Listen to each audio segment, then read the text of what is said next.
Tout de suite, la première attraction de cette saison 2020-2021 sur 5 sur 7 matins, c'est la découverte de nos institutions. Nous l'avons dénommée, nous l'avons baptisée Res Publica pour apprendre à mieux connaître nos institutions au-delà des bâtiments que nous connaissons et que nous découvrons. C'est à dessein que nous consacrons ce tout premier numéro à la Cour constitutionnelle. Aujourd'hui, c'est une sorte d'historique, une sorte de genèse que nous propose Ricardo Loïc Pécou et son équipe. C'est un entretien que vous allez découvrir avec l'actuel secrétaire général de la Cour constitutionnelle, Gilles Badet. Res Publica, c'est maintenant.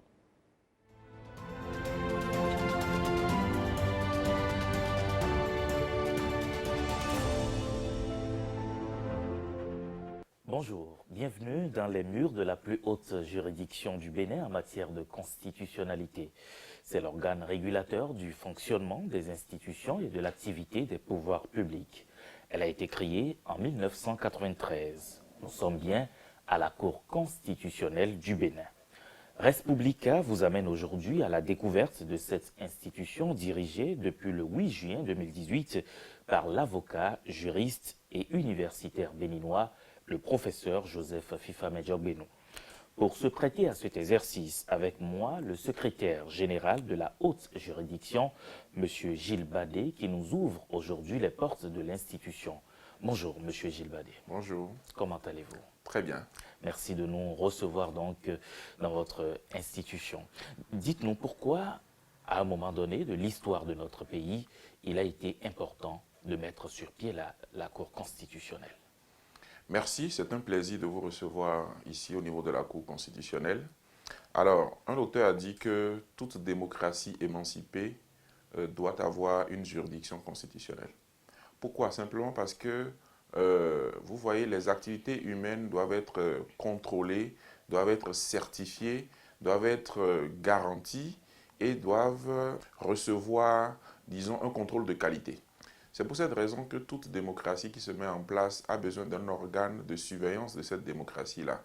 Et une Cour constitutionnelle, par définition, c'est cet organe suprême qui veille à ce que toutes les protections prévues dans la Constitution, le fonctionnement des institutions et les droits de l'homme, tels que la Constitution l'a voulu, c'est-à-dire en réalité tel que le peuple l'a voulu, il ne faut pas que ce soit un vain mot, il faut qu'il y ait une garantie. Donc on met en place un organe pour s'assurer que le bon fonctionnement des institutions et la protection des droits de l'homme, tels que prévus par le peuple souverain dans la Constitution, seront une réalité. C'est pour cette raison que le Bénin a pu, à partir de 1990, mettre en place une juridiction constitutionnelle effective. En réalité, depuis les indépendances, on a toujours prévu une chambre constitutionnelle au niveau des différentes cours suprêmes qui ont été organisées dans les constitutions que nous avons connues.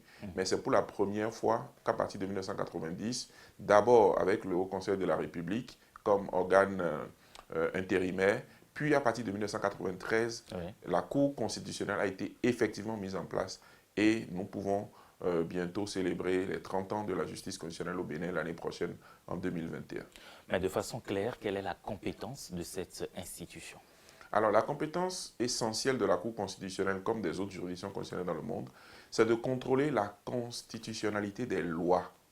Et au Bénin, on ajoute « et des actes réglementaires ». La constitutionnalité des lois, pourquoi? Parce que pendant longtemps, on avait cru que ce n'est pas la loi qu'on devait vaincre l'arbitraire de l'administration, l'arbitraire du pouvoir exécutif. Et effectivement, la loi a permis, puisqu'on disait que l'administration doit être soumise à la loi, donc la loi permettait effectivement d'éviter que l'administration ne pose des actes contraires à ce qu'elle dit, et ça permettait de faire fonctionner l'administration sur la base d'un certain nombre de principes. Mais très tôt, il est apparu que la loi elle-même pouvait comporter des violations des droits de l'homme, pouvait comporter des irrégularités par rapport à la volonté du constituant de voir les institutions et de voir le pays s'organiser de telle ou telle manière. C'est pour ça qu'en plus du contrôle que la loi pouvait faire sur les actes administratifs, on a ajouté une couche supplémentaire qui est le contrôle de la loi elle-même par un organe chargé de surveiller la Constitution. Donc le contrôle de constitutionnalité permet, lorsque le Parlement vote la loi, de s'assurer que ce que les représentants du peuple ont adopté est conforme à ce que le peuple lui-même a voulu dans la Constitution. La loi n'exprime que la volonté des représentants du peuple, mais la Constitution exprime la volonté du peuple lui-même. Et comme le peuple ne peut pas s'exprimer tout le temps, on permet aux représentants de s'exprimer, mais à condition de vérifier que ce qu'ils ont fait est bien conforme à ce que le peuple lui-même veut dans la Constitution. C'est donc, on contrôle ce que la loi dit et on s'assure que ce que la loi dit n'entre pas en conflit avec ce que le peuple veut, c'est-à-dire ce que la Constitution veut. C'est la première des fonctions de la Cour constitutionnelle. Autre fonction de la Cour constitutionnelle, c'est la protection des droits de l'homme. Vous savez, ailleurs, la protection des droits fondamentaux ou des droits de l'homme se fait à travers justement le contrôle de constitutionnalité des lois. Au Bénin aussi, ça peut se faire, c'est-à-dire qu'à l'occasion du contrôle de la constitutionnalité des lois, on peut remarquer qu'il y a telle ou telle violation des droits de l'homme. Un peu comme par exemple cette disposition qui, dans l'ancien code pénal du Bénin, incriminait l'adultère de l'homme de façon beaucoup plus indulgente que l'adultère de la femme.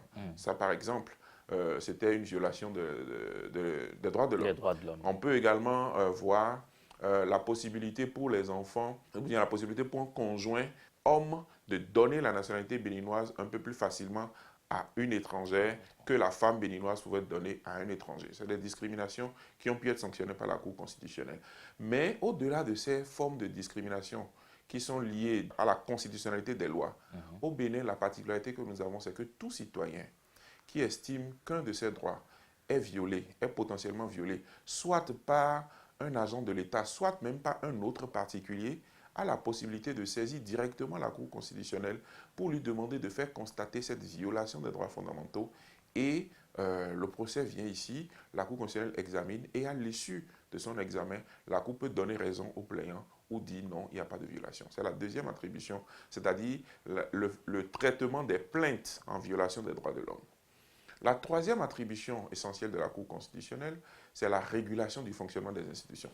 Quand vous mettez des institutions, que vous distribuez les pouvoirs entre l'exécutif, le législatif, entre par exemple la haute autorité de l'audiovisuel de la communication, le gouvernement, par rapport par exemple à la nomination au sein des organes de presse du secteur public, l'ORTB, la Nation, bien l'ONIP et l'agence Bénin Presse. Quand vous voyez à tous ces niveaux-là, il y a une procédure qui a été prévue par les tests. Et donc, la HAC doit faire un certain nombre de choses. Le gouvernement aussi doit faire un certain nombre de choses. Toujours entre ces deux organes, par exemple, il y a l'autorisation des télévisions privées, des radios privées, etc. Alors, il peut arriver parfois que les deux organes ne s'entendent pas, que la HAC estime qu'elle doit faire les choses de telle manière, le gouvernement estime que c'est plutôt de telle autre manière. Voilà un exemple concret de dysfonctionnement ou de dispute entre les institutions. Et là, la Cour constitutionnelle vient comme un arbitre pour dire voilà qui a raison, voilà qui a tort, voilà comment on peut faire. Ça peut être entre l'Assemblée et le gouvernement, ça peut être entre le gouvernement et la HAC, ça peut être entre le Conseil économique et social et la HAC, ou entre n'importe quel organe. La Cour constitutionnelle est là pour réguler le fonctionnement des institutions. Et parfois, ça peut mettre des crises à l'intérieur d'un même organe. C'est-à-dire que les gens ne s'entendent pas entre eux. On veut passer, par exemple, à l'élection des membres du bureau de l'Assemblée nationale et la minorité dit nous devons avoir nécessairement une place. Les autres n'entendent pas leur donner la place. Et là, c'est bloqué. La Cour constitutionnelle intervient comme un lubrifiant institutionnel pour remettre de l'huile dans le moteur, pour que le moteur se remette à marcher, pour éviter les paralysies. Parce que quand vous regardez l'actualité, dans beaucoup de pays, c'est la paralysie dans le fonctionnement de l'État ou dans le fonctionnement des institutions qui amène des problèmes qui peuvent aller à des extrémités que nous ne voulons plus. Donc, il vaut mieux un arbitre qui, sur la base du droit, tranche les litiges et remet tout le monde en bonne marche, en fonctionnement. Donc, c'est la troisième attribution essentielle de la Cour constitutionnelle, la régulation du fonctionnement des institutions. La quatrième attribution essentielle de la Cour constitutionnelle, c'est le contrôle des élections politiques nationales. C'est-à-dire la Cour constitutionnelle juge de la validité des élections législatives et statue en cas de contestation. Si tu la manière dont les élections se sont déroulées, s'il y a des contestations, la Cour constitutionnelle prend ces contestations-là et proclame définitivement les députés qui sont élus. Elle fait la même chose pour l'élection du duo président de la République, vice-président de la République, en recevant des recours éventuels qui pourraient être faits par les candidats dans ce cas-là.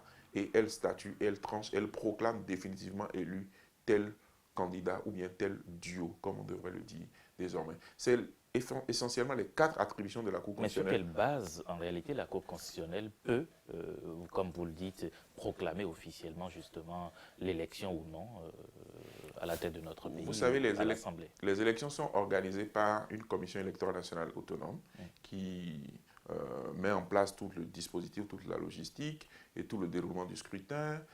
La Cour constitutionnelle est saisie pour les élections législatives par ceux qui estiment qu'il y a eu telle ou telle irrégularité dans le processus. Très bien. Et là, elle examine les réclamations, elle regarde, elle a le pouvoir de réformer, de redresser, de corriger, voire d'annuler. Ce que la Commission électorale nationale autonome n'a pas. La Commission électorale nationale autonome présente les résultats bruts issus des compilations.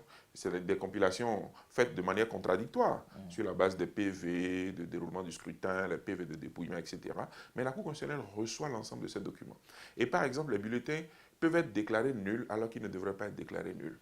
Par exemple, on peut faire des erreurs de calcul. On peut faire un certain nombre de choses qui pourraient avoir une influence dans le résultat final. La Sénat n'ayant pas le pouvoir par elle-même de faire ces corrections, elle proclame les grandes tendances ou des résultats, mais qui doivent être considérés comme provisoires. Et c'est la Cour constitutionnelle qui, ayant ce pouvoir d'appréciation des documents électoraux, de leur fiabilité, des bulletins déclarés nuls, soit de manière objective, soit de manière arbitraire, c'est elle qui, sur la base des documents électoraux ou des plaintes reçues, peut regarder et dit voilà les redressements qu'on peut faire, voilà les annulations, voilà les ajustements et voici enfin les résultats définitifs. Elle a même une compétence un peu plus élevée en matière d'élection présidentielle parce que la Constitution dit que la Cour statue sur les irrégularités qu'elle peut par elle-même relever. Ah bon? C'est-à-dire que même si on ne la saisit pas pour le contentieux de l'élection présidentielle, elle peut s'auto-saisir. C'est justement dans ce cas, les Béninois aiment bien que la Cour s'auto-saisisse, mais c'est là, en matière d'élection présidentielle, que effectivement la Cour peut s'auto-saisir des irrégularités qu'elle peut par elle-même relever. Évidemment, la composition de la Cour ne lui permet pas d'être présente partout. Elle a une expérience en matière de déploiement de délégués sur le terrain, des délégués formés, des délégués qui ont des formulaires à remplir et qui sont des observateurs de la Cour sur le terrain et qui relèvent un certain nombre de problèmes et qui sont censés remonter. Et il est important de dire aussi que les représentants de candidats dans les postes de vote ont la possibilité d'émettre aussi des réserves, d'émettre aussi des commentaires sur les irrégularités qu'ils constatent et les agents, le président est obligé de récupérer ces réclamations-là. Et tout ça est convoyé vers la Cour constitutionnelle. Donc la Cour reçoit tous ces plis et regarde tout ça. C'est un gros travail. C'est un gros travail. Écoutez, quand la période électorale, la Cour, tout le monde est mobilisé, la Cour ne dort pas. Parce qu'on nous impose aussi de proclamer les résultats. Vous savez, quand les gens sont dans une attente trop longue par rapport aux résultats, ça crée des tensions, ça crée des suspicions. Donc, sans désemparer, la Cour examine ces réclamations, regarde les documents électoraux, regarde les recours et proclame les résultats définitifs des élections. Et rassurez-nous que tout cela se fait dans l'impartialité. Mais absolument. Vous savez, les élections sont un espace de transparence. Tous les candidats, tous les électeurs sont présents. Le dépouillement se fait devant tout le monde. Tous les présidents de postes de vote convoient leur PV au niveau de l'arrondissement, où le coordonnateur d'arrondissement fait une compilation devant eux.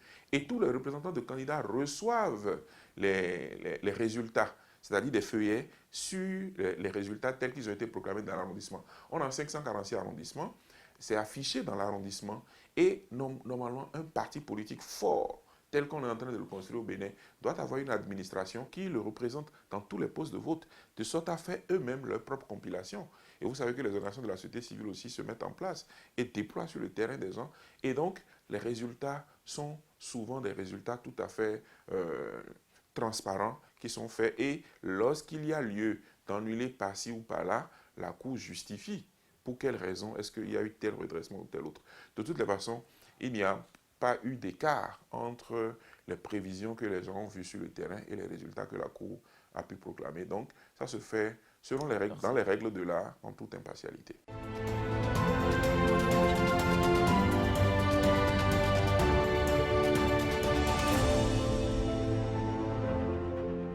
C'était là donc un entretien réalisé par Ricardo Loïc Pekou, Patrick Yimamvo, Patrick Benou, Patrick Pelengue, Bruno Rotepo et toutes les équipes qui sont allées sur le terrain pour ces différents tournages. Ça n'est qu'une première partie, il en reste encore deux. La deuxième partie lundi prochain et puis la troisième, le troisième lundi qui va suivre. Ça fait partie, je vous ai dit, des grosses attractions que nous avons pour le compte de cette saison. Et parlant de la Cour constitutionnelle, je vous renvoie d'ailleurs à cet ouvrage « Saisir la Cour constitutionnelle », un ouvrage conçu pour informer et faire découvrir la Cour sous son angle juridictionnel, ses compétences, sa composition et son fonctionnement procédural, la procédure, laquelle non observée, non maîtrisée ou encore mal maîtrisée peut entraîner l'irrecevabilité d'une saisine. Saisir la Cour constitutionnelle de Maître Romuald Hiro-Tori, c'est bien sûr à retrouver dans les différentes librairies. On en profite pour dire merci aux éditions Sokemi d'ailleurs, qui ont façonné tout ceci aux côtés de Maître Romuald Hiro-Tori.